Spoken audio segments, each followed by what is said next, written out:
Hi friends, இன்றைக்கி நம்ம கோயில் ஸ்டைலில் புளியோதரை எப்படி செய்யலாம், அதுக்கு என்ன மாதிரி பொடி ப்ரிப்பேர் பண்ணலாம் அப்படின்றதாங்க பார்க்க போகிறோம். புளியோதரை அப்படின்னாலே ரொம்ப பிடிக்கும். நம்மளில் பல பேர் பார்த்திங்கன்னா பெருமாள் கோயிலுக்கு போனோம்னா புளியோதரை சாப்பிடாம வரவே கிடையாது. ஏன்னா அவ்வளோ அடிக்டடு அந்த கோயில் ஸ்டைல் புளியோதரை.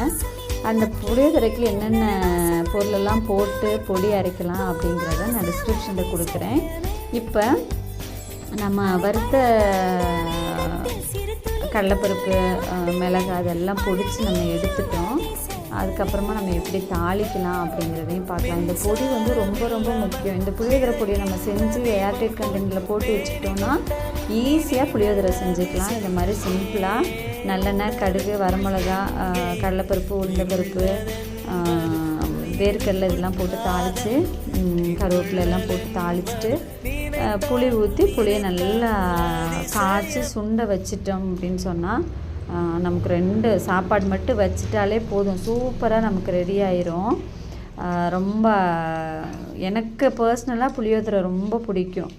அந்த புளியோதரை காம்பினேஷனாக பார்த்திங்கன்னா உருளைக்கிழங்கு செஞ்சோம்னா அதுவும் ரொம்ப சூப்பராக இருக்கும். இன்றைக்கி நான் சும்மா புளியோதரை மட்டும்தான் செய்கிறேன். இப்போ இதில் நம்ம வந்து புளி காய்ச்சிக்கலாம். தாளிக்கிறதுக்கு என்னென்னன்றதை பார்த்தீங்க.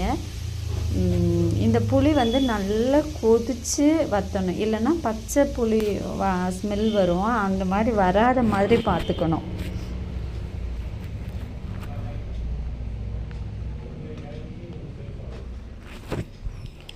இது புளி நல்லா பார்த்திங்கன்னா கொதிச்சிட்ருக்கா, நல்லா கொதித்து கொஞ்சம் சுண்ட வரணும்.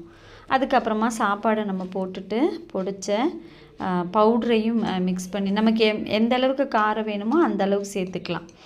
அதில் மெயினாக ஃப்ளேவரே பார்த்திங்கன்னா கடுகு, மல்லி, அப்புறமா கடலைப்பருப்பு, வெந்தயம், இதெல்லாம் தான் நம்ம வந்து சேர்த்துருக்கோம். அதுக்கு என்னென்ன வேணுங்கிறத நான் டிஸ்கிரிப்ஷனில் கொடுக்குறேன், பாருங்கள். இந்த கோயில் ஸ்டைல் புளியோதரை செஞ்சு பார்த்துட்டு எப்படி இருக்குதுன்னு சொல்லுங்கள். சிம்பிளாக நான் ஒரு குட்டி ஷார்ட்ஸ்லேயே உங்களுக்கு சொல்லியிருக்கேன். பிடிச்சிருந்தா பார்த்து ஷேர் பண்ணுங்கள், எல்லோரும் யூஸ் பண்ணிக்கட்டும். தேங்க்யூ. சூப்பரான புளியோதரை ரெடி.